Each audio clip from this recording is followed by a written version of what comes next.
Let's talk about people pleasing.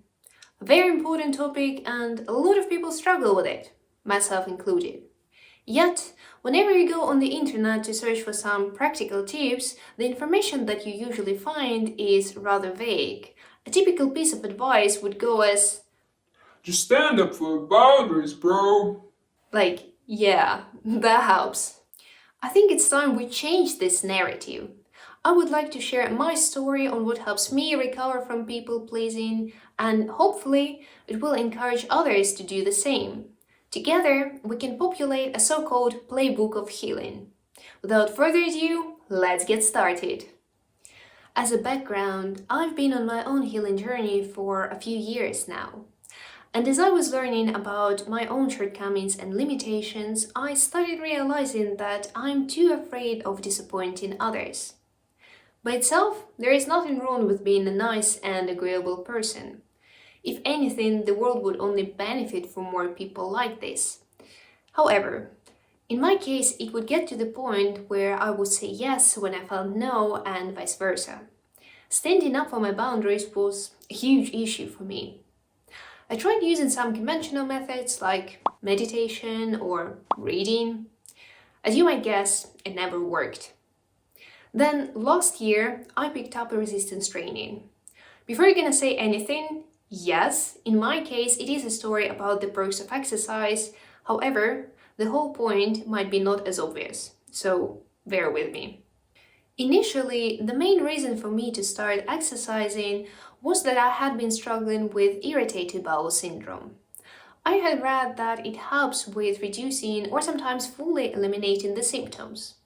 And for anyone interested, yes, it does, so do give it a try. Anyway, I started resistance training and it was going fine for a few months. Then, when I hit my first milestone, a funny thing happened.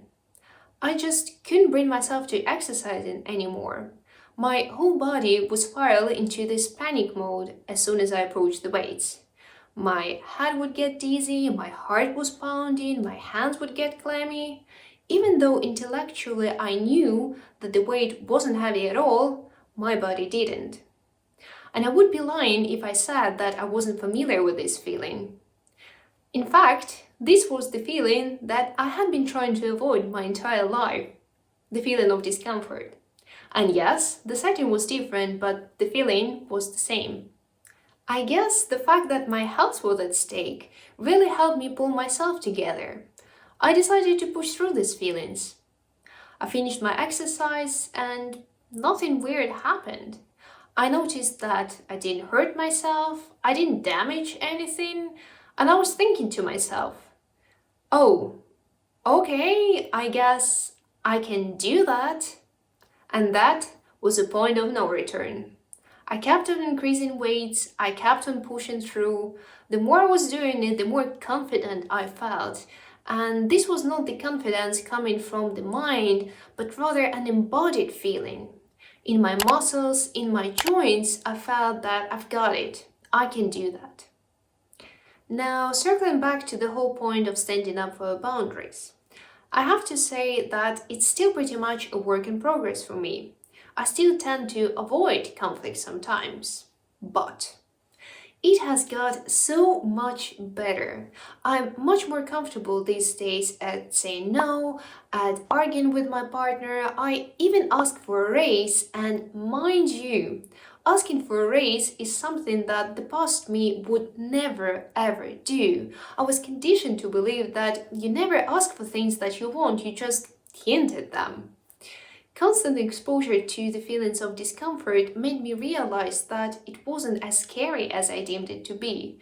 And since this knowledge is not stored in my mind but rather in my body, it won't slip away when I most need it. In order to prove myself that I wasn't going crazy, I went and did my own proxy research.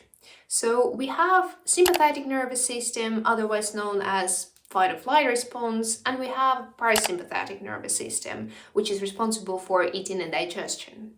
Now, it's pure speculation since I don't have any medical degree, but I feel that my nervous system has been overreacting since I've never built tolerance towards the feelings of discomfort. It's important to remember that our nervous system is there to protect us and not to give us the best life possible. It's only natural that it will overreact unless taught otherwise.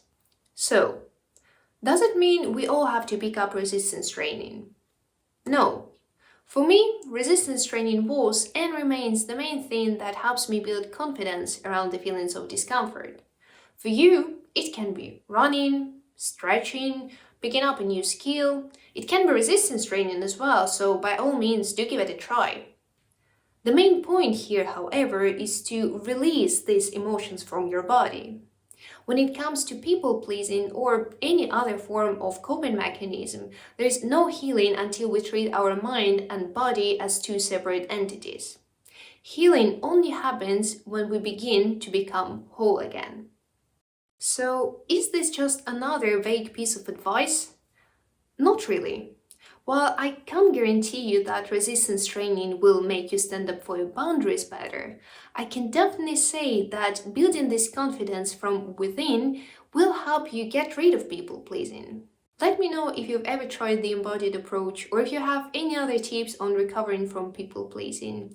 And I'll see you next time. Bye bye.